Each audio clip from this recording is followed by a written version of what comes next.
প্রিয় দর্শক আসসালামু আলাইকুম।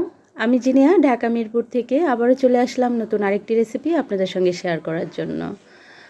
চলুন কথা না বাড়িয়ে আমরা মূল রেসিপিটা দেখে নিব কিভাবে লাউ শাক দিয়ে টাকি মাছ আমি রান্না করি। তো প্রথমেই আমরা কড়াইতে তেল দিয়ে দিব আর দিয়ে দিব হাফ চামচেরও কম জিরা ফোড়ন।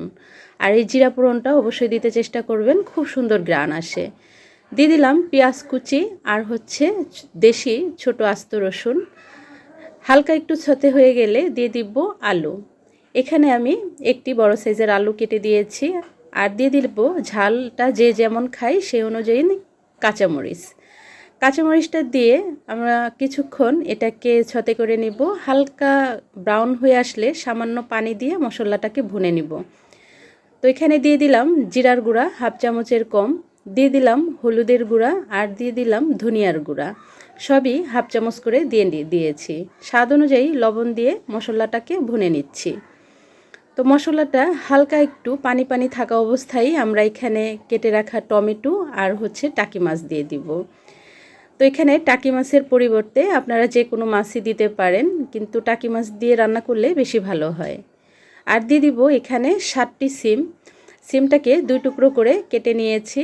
আর এখন ঢাকনা দিয়ে ঢেকে 2 মিনিটের মতো রান্না করে নিব, যাতে করে এটা খুব সুন্দরভাবে 50% কুক হয়ে যায়।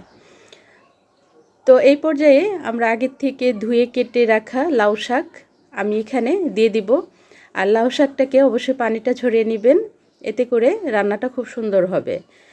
তো সব কিছু মিশিয়ে নিয়ে 2 মিনিটের জন্য ঢাকনা দিয়ে ঢেকে আবারও রান্না করে নিচ্ছি, যাতে করে আমাদের শাকগুলো নরম হয়ে আসে। আর এই পর্যায়ে আমরা পরিমাণ মতো পানি দিয়ে দিব। এটাকে যে যেরকম ঝোল খেতে পছন্দ করেন ওই অনুযায়ী ঝোল দিয়ে দিবেন। তো এটা আমি তেমন একটা ঝোল রাখবো না, মাখা মাখা হবে। এর জন্য এখানে আমি হাফ কাপ পানি দিয়ে দিলাম, মানে 500 গ্রাম পরিমাণে পানি দিয়ে দিলাম। আর এখানে পানিটা দিয়ে আমরা কিছুক্ষণ রান্না করে নিব। আর রান্নাটা প্রায় শেষ মুহূর্তে আমরা এখানে শাক বাটা দিয়ে দিব।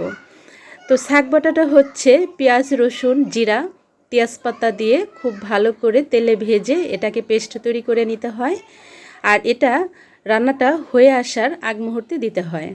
তো হয়ে গেল আমাদের টাকি মাছ দিয়ে লাউ শাকের খুবই সুস্বাদু রেসিপি।